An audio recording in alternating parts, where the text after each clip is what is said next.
Hi, I'm Matt Williams. Welcome to Glimpses. Today's guest is an incredibly talented and award-winning writer and teacher living in Brooklyn, New York.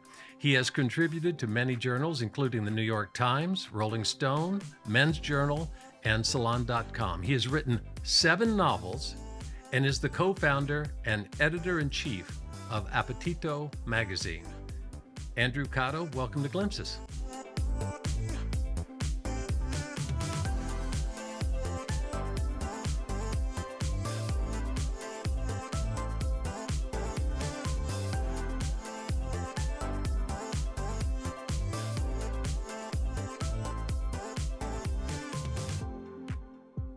Thank you, Matt. It's great to be here. Thank you. Thank you. So I want to ask you right off the bat, when did you start writing? How old were you when you went, I think I want to tell stories? Good question. I thought to myself when I was in college that writing was something I could do. In college? In college, well, I didn't start then, but the thought occurred to me then. I was not a writer growing up. I was not a reader. I was not a particularly good student. I was an athlete and a kid who spent most of his life outdoors. Okay. Adventuring in some way or another. I went to college really just with the idea of playing baseball. All right. Thinking that I was going to be a professional What baseball position? player. I was a pitcher and a center fielder. I got Okay. to college, I was just a pitcher, and that Okay. was too boring for me. I just couldn't sit there 5 days a week waiting for my chance to play. So I quit and was like, what am I going to do now? And it occurred to me at that time that I was doing pretty well in English class. I was getting killed in the other classes, particularly math. But in English, I really liked it. And I grew up around storytellers. We used to sit around the corner when we weren't like chucking rocks at each other. We were telling each other stories. Now, these are kids in the neighborhood you're talking about? Yeah. So Okay. we tell stories a lot. My family was storytellers. I come from an Italian-American family, really colorful characters. And I realized I had a knack for storytelling and that I could actually read. I didn't grow up reading books, as I mentioned, but I went in college in literature classes and your required English classes, I was thriving. And I had a really great teacher who said, you write pretty well. And it occurred to me that being a writer and a teacher would be a great career for me. So I finished college with this grand idea that I was going to be a teacher and a writer, came back here to New York City, was getting ready to go to graduate school, and substitute teach in Brooklyn, and I chickened out. Somebody offered me a really good job in the record industry, and I took it. It had a salary, it had an expense account. They had me at the expense account.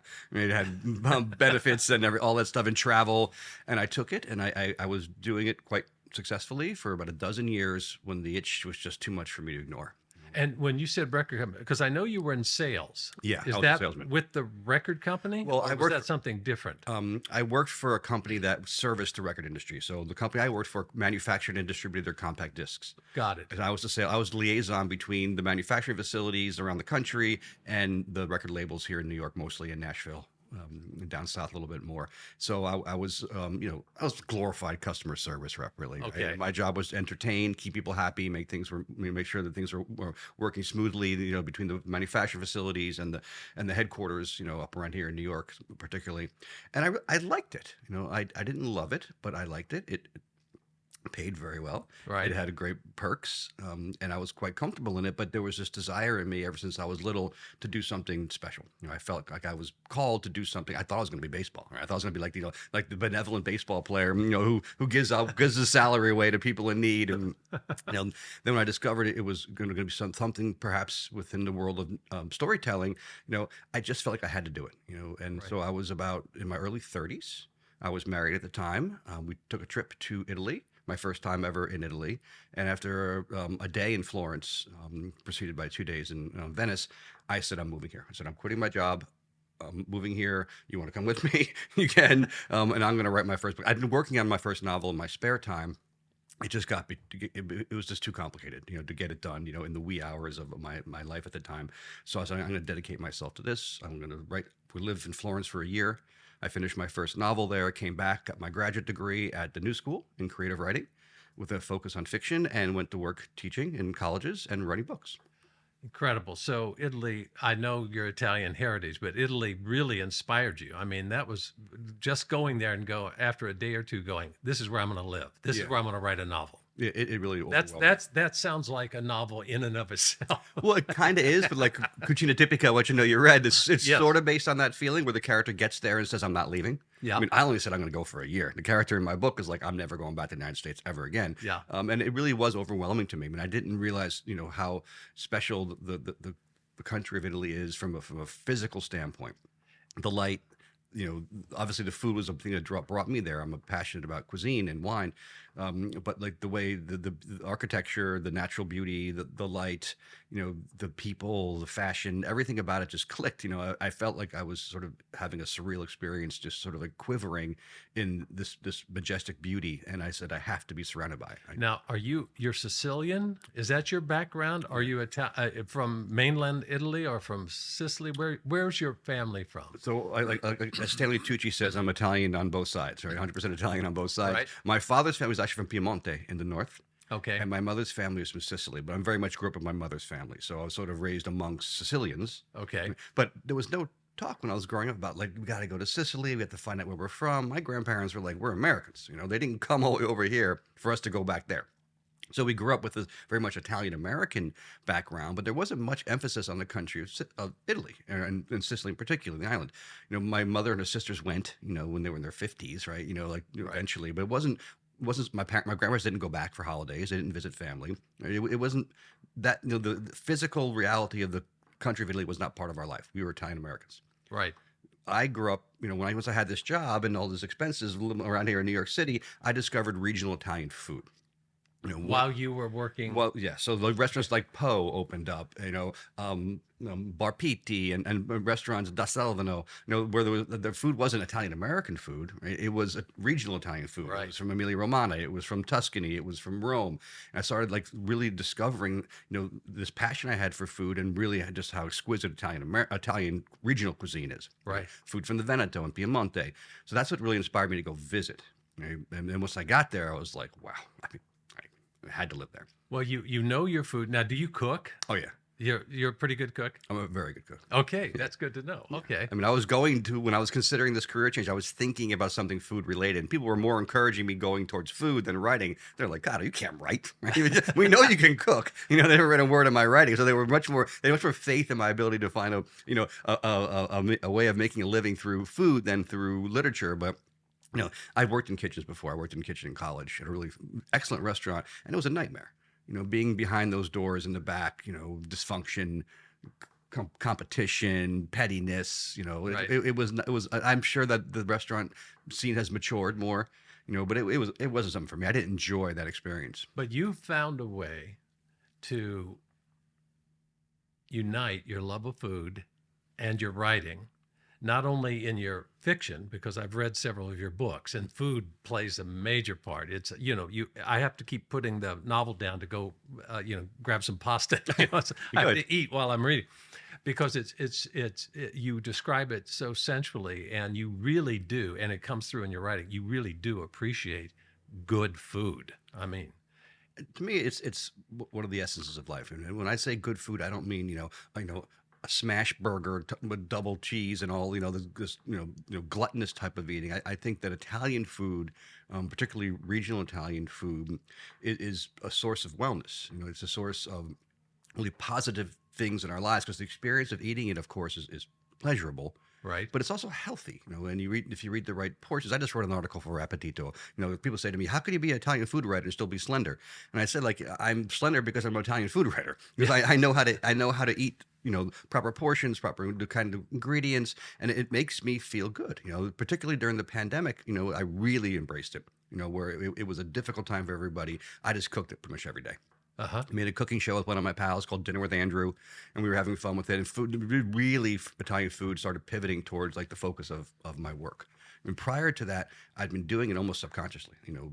My novels had food in them. Right. At a certain point, when my agent said to me at the time, you really write food very well. And it never occurred to me that I was a food writer. I was a novelist, right? One of my important stories, but the food was shining through. So I started pivoting from there and recognizing that, it's not just, something on the page where people can ooh and ah, right? There's the food's a device in my narratives. It moves the story along. It Right. provides healing. There's always scenes in my books where people are eating together and finding community through it, and finding, something valuable with regard to the storyline that's being advanced through the food, right?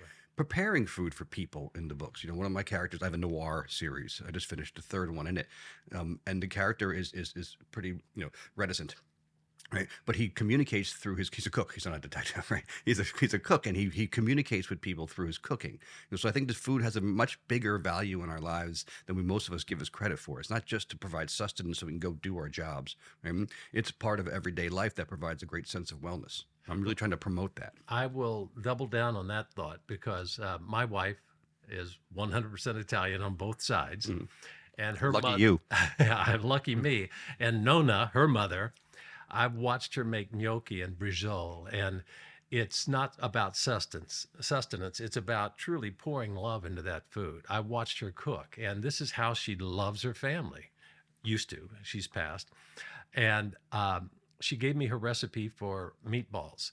And for a German Irish mutt, I do pretty well with Italian meatballs, but that's the only thing I do well. Good. But it's her recipe. Yeah, I think that's the great thing about Italian food is that it's not just for Italians. I mean, there's no other cuisine on the planet, and this is an argument I'm comfortable making that is so widely accepted, and there's reasons for that. Yes, it tastes fabulous, but there's something else to it. There's a soul to it. Unlike probably German food. Right? And we all know Irish food, right? I mean, I grew up amongst a bunch of Irish people, right? That was the big joke among us, right? Yeah. It always came back down to the food. You can only eat so many boiled potatoes. Yes, and and it was always the end of the argument, right? Like, who's better, Italians or Irish? And they'd be like, well, we got the food. They're like, yeah, you win. Angelina's father, who was hardcore Italian, he was from a little village called Baiano. And he said to me one time, he goes, Matt, if I can't twirl it on my fork, it's not a meal. And one time, Angelina, we were having a roast and there were potatoes. And he went, potatoes? That's a pig food. Where's the pasta? I love it. That's hardcore. It is hardcore. And it's such a big part of their lives, right? I mean, and one of the things that I really stress in Cucina Tipica and Cucina Romana is that, one of the reasons the character is so, in love with Italy instantly is that eating well there isn't a privilege. It's a right. Everybody can afford the food there. They don't, there's no Whole Foods or, Wegmans where like all these ingredients are super expensive and you have to be wealthy to afford good ingredients. It's all fairly priced. Restaurants are fairly priced, and anybody can go out to eat, right? There's always going to be a trattoria or an osteria in your village where everybody can just go sit down and eat and not be killed for it, Right. In New York, they always say in the book, they say it on a couple occasions in the book, imagine this meal in New York. How expensive it would be, right, between the food and the wine and everything. That's just not accessible to most people.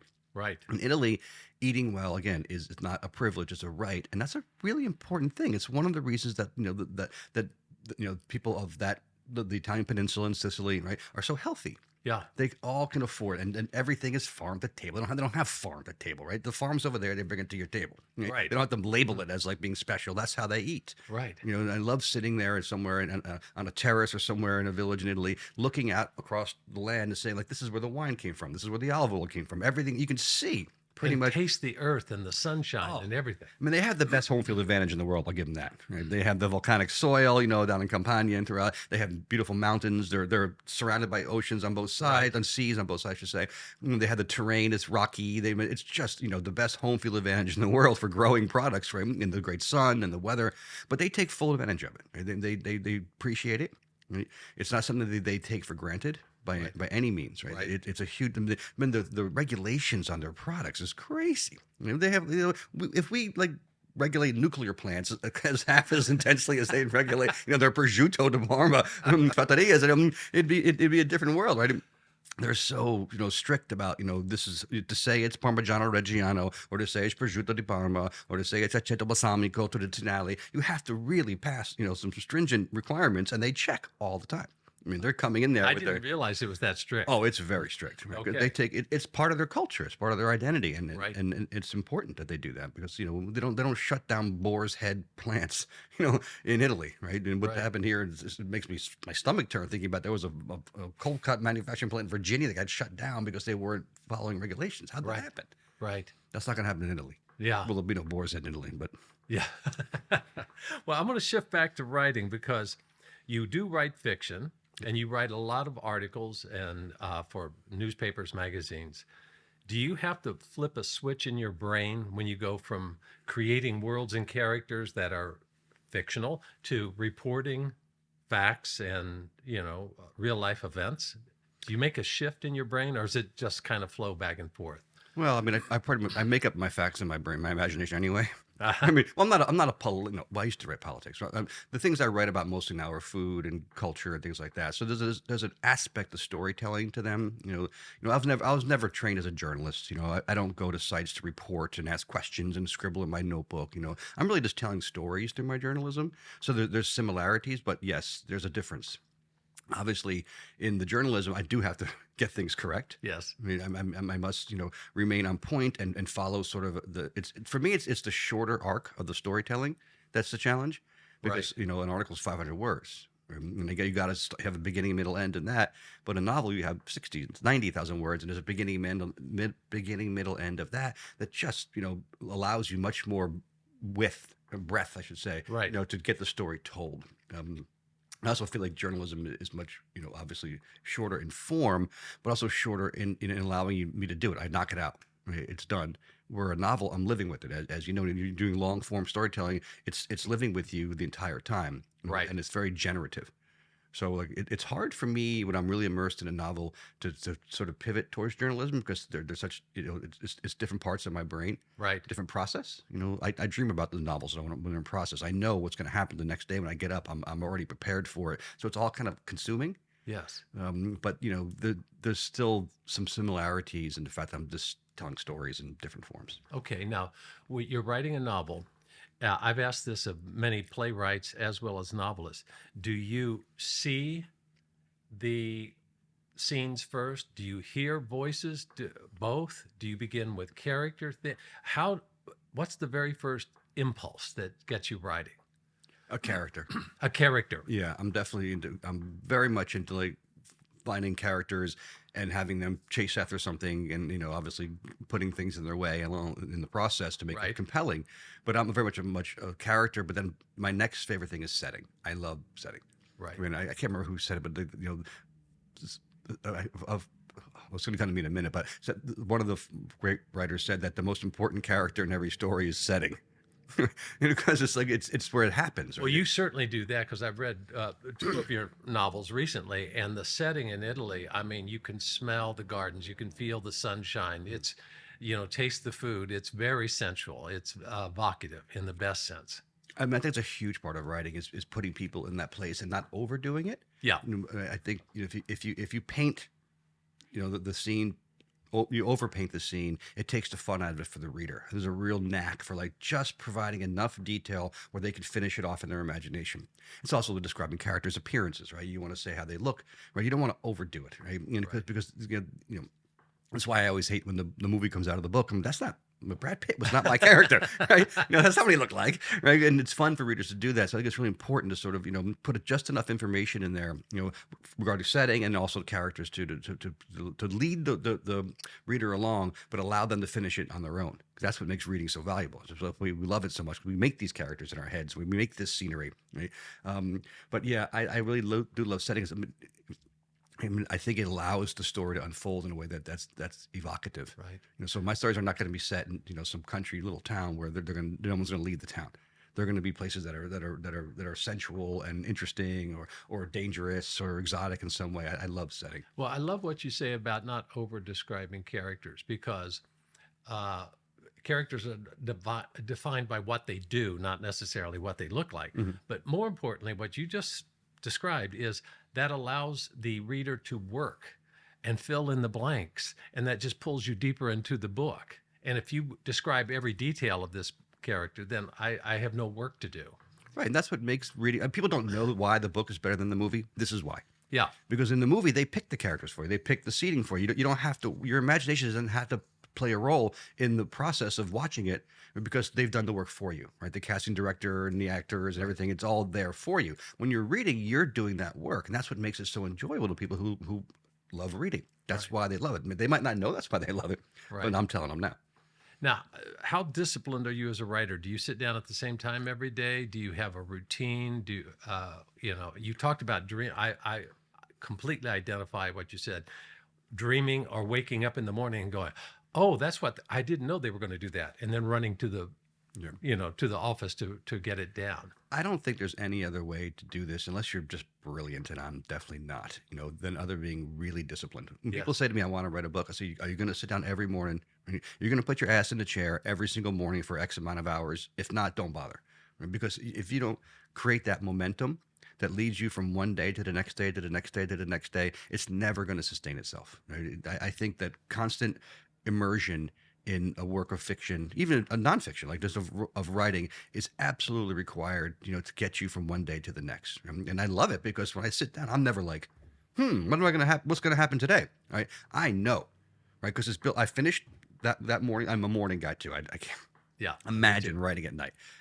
Once I finished in the morning and early morning, 6, 7, before my job begins. And when I'm done, I start building for the next day. And throughout the day, it comes to me when I'm really cooking. It happens in my sleep, right? And then I'm just like, ideas are coming. I have things next to my bed where I scribble down so I don't want to forget them. Right? A big advice for writers is like, if you have an idea, write it down. Yes. If you say, I'm going to remember it later, you're wrong, because it's going to go away. As Walter Mosley said, it's just smoke until you put it on a page. Right? Yeah. So, I'm very much an advocate for the regular writing every day. And even I'm not a big, output per person per day. I'm a 500 word guy. Uh-huh. I hit my 500 words, and I don't say stop at 500 words, but my body knows, my brain knows. And if you chip away every day, 500 words, 6 days a week, 5 days a week, that's 2,500 words a week. Yeah. Right? That's 10,000 words a month, right? That's a novel in 6 to 8 to 9 months, right? That's how it gets done. The people who like try to cram it all in on Sunday or whenever, they might be able to crank out 2,500 words, in one sitting. I don't imagine they're going to be as good as they could be otherwise, because our brains don't. How much can you do before fatigue sets in? Right. It's what I try to impart to young writers is it's small efforts made daily. You don't sit down in a gush. Maybe you do. Maybe you knock out a play in 2 days, but it's sitting down every day, like you said. Every day, it's the discipline of being there, even if all you're doing is noodling and thinking. Now, you sound like yours. Dickens would walk and walk London, while he was thinking of his characters. I know Edward Albee told my wife that he will think about a play for 2 years, maybe 3, and he'll walk, and the characters and when he finally sits down and write it, it comes pretty quickly. But he's been thinking about it, that foundational work. Yeah, I don't think this is writing. I think this is typing. I think writing is when you're walking around, when you're not sitting in front of your computer. But when you're in front of your computer, you're dumping all the stuff into it that you've accumulated throughout the course of the day or whatever time prior to you sitting down. And that's what I think writing takes place. It's an immersion that requires like almost constant engagement. I'll be brushing my teeth. Exercise for me is a great catalyst. When I'm running or lifting weights, right? I don't listen to music. Right? I don't like put on my earbuds, whatever, and I crank tunes and work out. Right. I'm letting ideas come to me. I walk a lot too. Walking, again, sans distraction, no headphones. I don't own.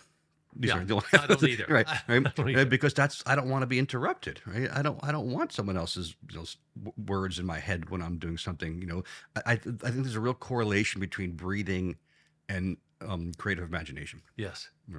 Well, also, I don't do the headphones or the earbuds and all of that, because when you're truly immersed, as you're talking about, your brain becomes like a dream catcher, and you're on the sidewalk and you hear a snippet of dialogue, or even the TV's on and you hear a commercial and you go, oh, and everything goes, and you're grabbing those little pieces and go, oh, I can use that. Oh, that's part of this, because you become highly attuned to the world around you, and you gather anything that is applicable to what you're writing. Oh yeah, I mean that part of it. I think there's a distinction there. Like one of those things is like when you're actually thinking about your story. The other is when you're just being a general observer. If you're not going to be observant, you're not going to make it as a writer.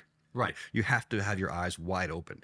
That's why I don't like the technology. When I'm on the subway, sometimes I'm doing Duolingo Italian, right? But I'm watching people. I love the subway for this, right? Yeah. I love watching people in the subway. I love living in New York City. I don't think I could survive as a writer if I had a retreat somewhere where I went.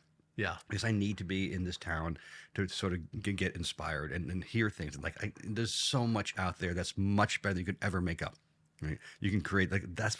I hear people say things like, I'm gonna use that line." Right? When I get my haircut around the corner, I go in style. My stylist in Bay Ridge. I love listening to the conversations of the ladies in there. And then he walked in and he said, "I can believe what he said." And it's like there's such characters, and I love just taking that and then just prosaic things. Watching, I love one of the things I do on the subway often is just describe people to myself. Uh-huh. As practice, right? I'm sitting across from this gentleman here, right? Well, I would describe you as a very handsome man, right? And brilliant. Strapping, really. I mean, it's probably challenged by his devastating good looks in life, but he's overcome. But like, I love just painting pictures of people on the subway, thinking about what they're wearing. If someone has, they're missing a belt. A loop in their belt, and their shirt is untucked. They're a little bit sloppy or something. I just love sort of picking up the small things that can portray character. And again, you can't make those things up sitting at your computer. Maybe somebody can. Maybe some superhuman can sit there and like conjure, these things. But these are all things that come. We're gathering these things, right? As we go through our lives, and that's what makes writers mutants. Yeah. I've often said you can't live in New York City and have writer's block. If you walk the streets, everything you've described, it's stimulus. And I have a game I play on the subway where I do observe, the belt loop, or why is he holding her so tight, or why is she, But one of the games I do is I'll look at an older man and I'll sit and try and imagine him as a 5-year-old. Or I look at a 5-year-old and try to imagine him at 65. And it's a great, because I like that. Yeah, just to play with that. But the attention to detail, because God is in the details. When you don't overly describe your characters, as you pointed out, but one detail can inform the reader, right? Absolutely. I mean, and that's the key to writing. Again, you're not spelling it out. Right. You're not saying that this character clearly is running late. Right? You say that his shoes are untied or whatever. Her hair's a mess, or her lipstick's put on carelessly, and then that lets the reader make the assumption about them. Right. Right. When readers love being just led along, and that makes the experience for them. That's what makes them love you as a writer. Like you sort of push them to use their imagination, and they appreciate that. And again, it's in the small details, and those small details do not come when you sit at your computer waiting for them. That's what I associate with writer's block, is that people turn their computer on and expect some magic to come flowing out of them when they haven't done their homework. Right. If you're a writer, you're paying attention. I don't mean 24/7. You get breaks, right? But like, we're engaged in the world around us. If not all the time, most of the time, and we're constantly getting these ideas. I've picked up an idea I might not ever use, right? Yeah. Or I might use it. I don't know where it's going to go, but you have it, right? You catalog these things, right? Do you keep a journal? Absolutely. Yeah. I'm never going to remember these things. Yeah. So I write them down. Sometimes I'm in a hurry to get home. I put them. Thank God my phone is good for notes. Right. I put notes into my phone. I love being somewhere and having time to kill and just sort of sitting there with my phone and making in the notes app, right, describing the scene. Yeah. This is what I'm seeing. Here's the colors. Here's the thing. And trying to just practice. Uh-huh. It's really is. I'm being a bit repetitive here, but I think it bears repeating that it's an engagement that's not 24/7, as I mentioned, but it's constant. Yes. Right? Because then the process becomes generative. Yes. I completely understand that. I'm going to shift gears because recently you wrote an article, Your Beef with the Bear.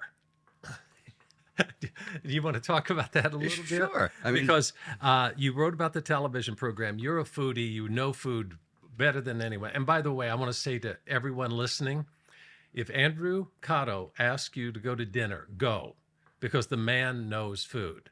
But be careful, because he chastised me for cutting my spaghetti. Chastised? I should have stabbed you. I was like, you cut your spaghetti. And you're married to an Italian. You're married to an Italian. You cut your spaghetti. What would Nona say? Nona would, she'd roll over. And your father-in-law too, right? Yeah. He would have twirled on my fork. Yeah. Yes, I was appalled, but we're still friends. Yeah, we are. But yeah. the beef with the bear. The beef with the bear is that it's not so much with the bear specifically; it's with the whole fine dining thing. Uh-huh. I just find fine dining to be a little bit absurd. The first food article I ever wrote was about an experience I had at Per Se. The Michelin-starred restaurant in Columbus Circle, the Time Warner Building. I went for there with my 40th birthday with my best friend Mike, who's the subject of Pasta Mike. And he's a cop. He's a cop. He's 240 pounds. Irish, right? We grew up together. Right? My grandmother fed him more than more than she fed me. It feels like and he didn't care where we went. We could have gone to Little Italy. We could have gone to steakhouse when we went there, and it was so precious, and it just turned me off. I was really looking forward to it. I was very much into fine dining at the time, but I was still gainfully employed, with an expense account. And I just was so disappointed, in the experience, and it felt so precious and silly. And, I've had the experience before. I've been to lots of Michelin-star restaurants through my work at Appetito and other things. And I really don't enjoy the experience because it feels very much like you are an audience for the chef and the staff. And the chef says this and chef says that. And then they bring you a plate and it's like something tiny on a plate. It takes them longer to explain it than it is for you to eat it. Then they're whisking it away quickly after you have your requisite orgasm. Oh my God, it was so unbelievable, right? And then they take it away. Then they're replacing your silverware. They're replacing your glasses. They're telling their parent, here's the new wine. It just becomes like a circus. And watching that on the Bear, which I enjoyed the first 2 seasons somewhat, I don't like the acrimony bothers me. I mean, I don't. That's why I didn't like working in the kitchen when I was in college. Right, all that all that fuck you stuff in the kitchen between these people who are so. It's just food. Yeah. I mean, there's people who really embrace food for the joy of it. Watching these guys, watching him with tweezers, putting a pea on a plate, as if he's removing, a poison cell from somebody's body, right? It's like, it's not surgery, it's food, right? And my favorite restaurant here in New York, I have lots of favorite restaurants, but one of my favorites is Song Napoli. It's a pizzeria, a Neapolitan pizzeria, right here on West Houston Street, 32 West Houston. The owner is a guy named Ciro Iovine. He's a Neapolitan guy from Naples. He's so full of joy. Every time we go in there, oh, Andrew, he tells everyone who works there, I love you, I love you, I love you. He loves his staff. He calls them his family. It's so much fun to eat there because the food's exquisite, right? But he makes it fun because there's joy, and the joy, permeates out of him into his entire staff, right? And that's what I want when I go out to eat, right? I don't want to be sitting there like under the microscope, having to make sure like this is so good, oh my God, like nervous, Right. And I don't want to have my conversation with my friends interrupted because they keep telling me everything I'm about to eat, right? So when the Bear turned towards that kind of environment, it changed the vibe of the show, right? The Carm, the main character, became an asshole, right? Narcissistic, spiral he went under. The other people, it brought out the worst in everybody, I thought. So the pleasure of it was hard for me to watch. I watched it because I wanted to be fair in my assessment, and there are some moments in season 3 which are really good. It's beautifully acted. Yeah. The writing's great. I just think that their overemphasis on this type of dining, right, is going to be not just the demise of the Bear. It's going to be this restaurant. This going to be the demise of the show because I don't think you can sustain that. Yeah. Well, it's interesting. Your least favorite episode is the one that some people call a masterpiece, and you don't like it. And I've heard mixed responses. That's the 7 Fishes episode. Right. That's from season 2. From season 2. I thought that was a train wreck. Right. Mm-hmm. And not an intentional. I know it's supposed to be a train wreck. I will argue that is so trope ridden. Right. This idea of like this alcoholic mother and this dysfunctional family. And that's written by people who don't really know those kind of ethnic families. I'm sorry. I mean, it's taking every stereotype, blowing them up, right? Throwing a great actress into the middle to have her do her job. I didn't even know that was Jamie Lee Curtis. I mean, I didn't even know until after I saw the episode.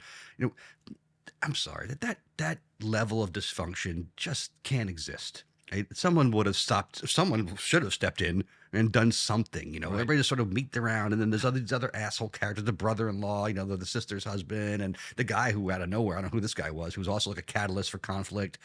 It was just too painful for words. And coming from a family that has its own dysfunction, there's always something that can stop it. I think they just played it up too much. Right. And it was just, she's dropping food on the floor and picking it up and putting it back. I mean, just come on, Mom, go to bed. Right. Somebody would have said, Mom, go to bed, or it was just, and I don't like, the reason I don't watch horror movies, right, is I don't want to be in a situation where I'm made to feel, a certain way that's not a good feeling. I don't understand how people like to be scared.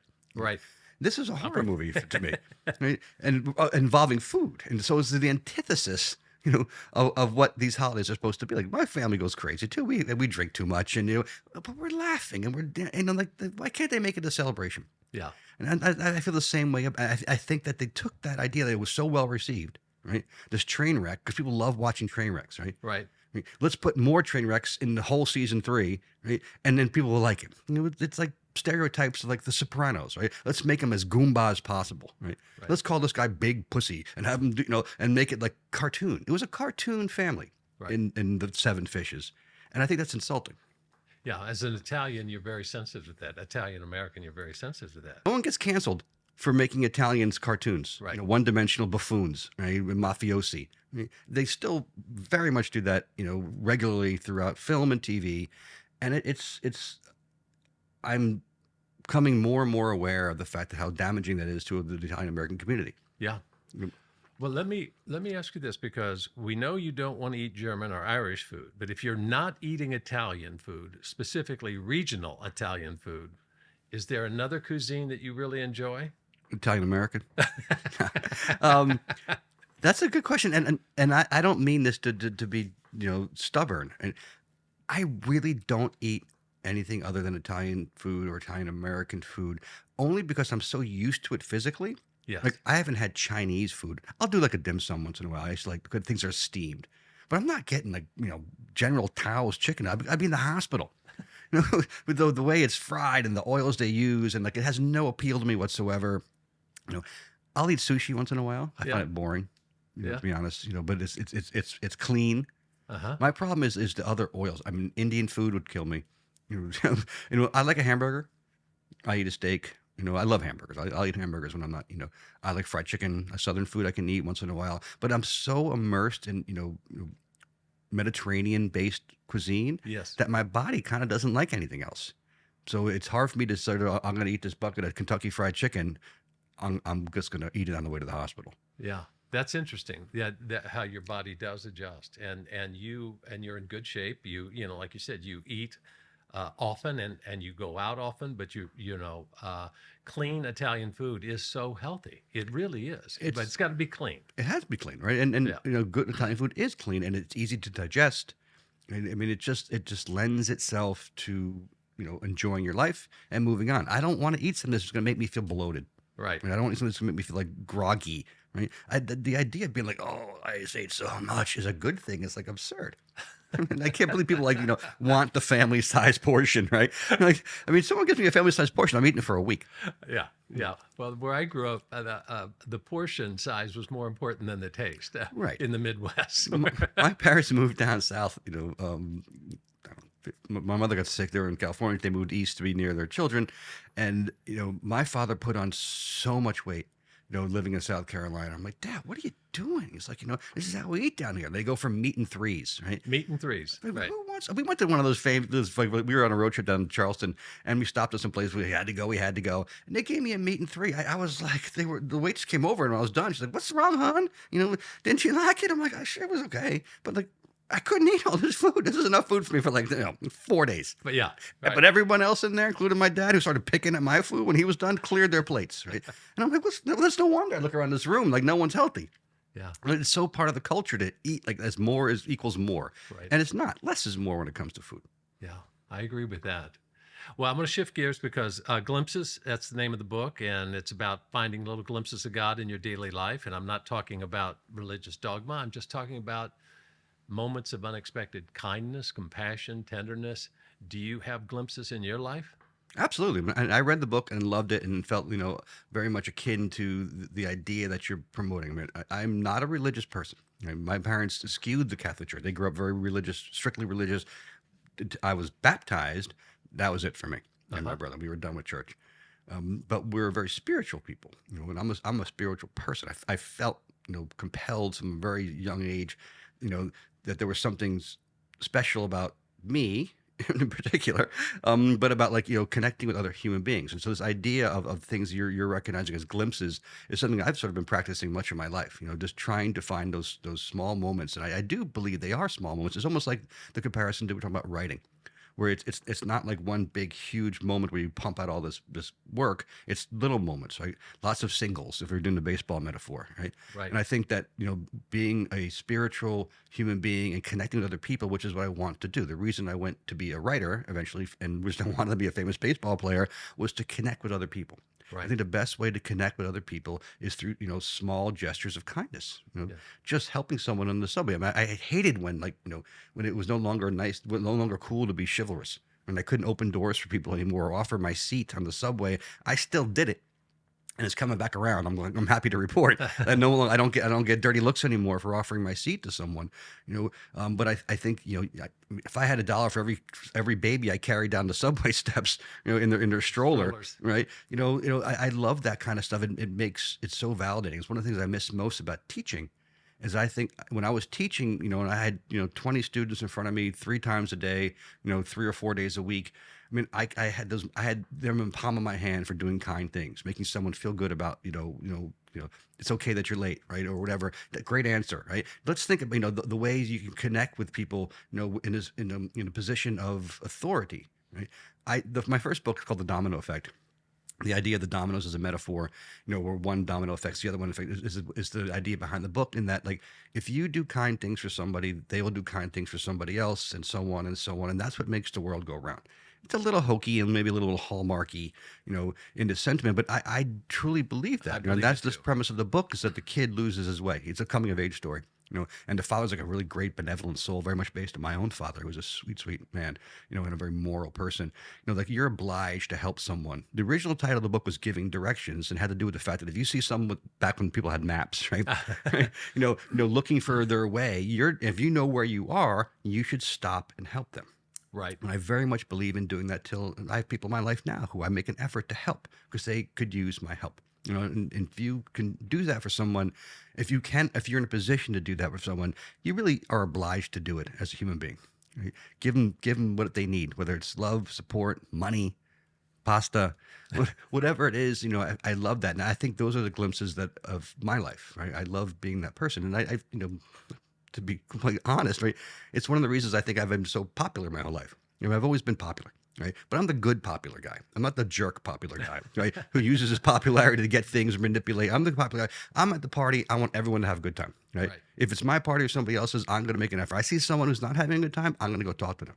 Right? If someone's alone at the bar and I'm with my friends, hey, come on, sit with us, right? Like, to step out of your own, your immediate space to help other people is kind of the spirit, I think, that I saw in glimpses. Yeah. Well, Andrew, I think that's the perfect way to end the podcast. Yeah, me too. I can do this all day, though, if you want. I got nowhere to go, Matt. Thank you. I really appreciate you being here. It was truly my pleasure. Congratulations on the book.